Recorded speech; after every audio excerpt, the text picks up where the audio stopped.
ପିଲାମାନେ ଆଜି ଆମେ ନିଜ ଘରର ପନିପରିବା ବଗିଚା କିପରି କରିବା ସେ ବିଷୟରେ ଏକ ଭିଡ଼ିଓ ଦେଖିବା।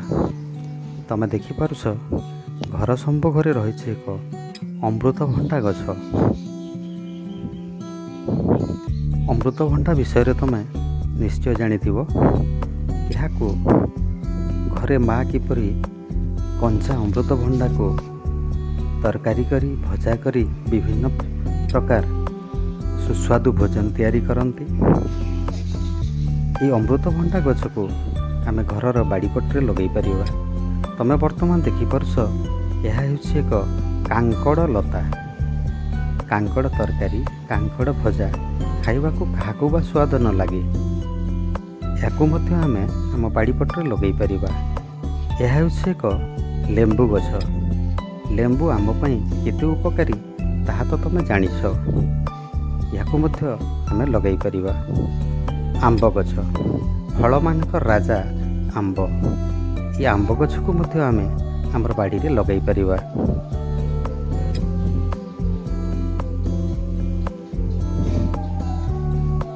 ଦେଖିପାରୁଛ ପିଲା, ଆମ୍ବ ଗଛଟି କେତେ ସୁନ୍ଦର ଭାବରେ ବଢ଼ୁଛି।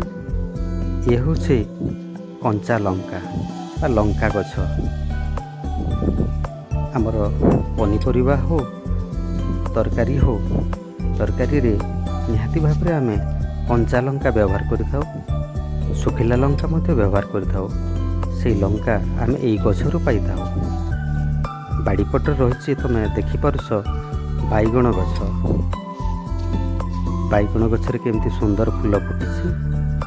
ଏଥିରୁ ବାଇଗଣ ଫଳ ହେବ।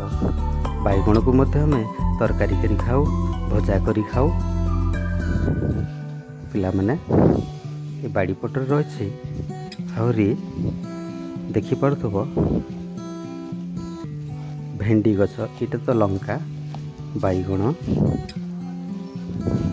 ତାପରେ ତା ପାର୍ଶ୍ୱକୁ ରହିଛି ଭେଣ୍ଡି। ଭେଣ୍ଡି ମଧ୍ୟ ଏକ ସୁନ୍ଦର ପରିବା। ଏହିପରି ଭାବରେ ବିଭିନ୍ନ ଗଛ ଲଗାଇ ଆମେ ଆମର ରୋଷେଇ ଘର ପାଇଁ ପନିପରିବା ନିଜେ ପାଇପାରିବା। ସୁନ୍ଦର ଭେଣ୍ଡି ଗଛରେ କେମିତି ଭେଣ୍ଡି ଫୁଲ ଆଉ ଭେଣ୍ଡି ଫଳିଛି ଦେଖୁଛ।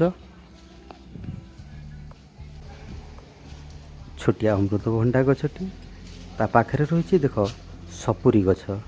ଏଇଥିରୁ ହିଁ ସପୁରୀ ମିଳିଥାଏ। ଏଇଟା ପୁଣି ରହିଛି କାଙ୍କଡ଼ ଲତା।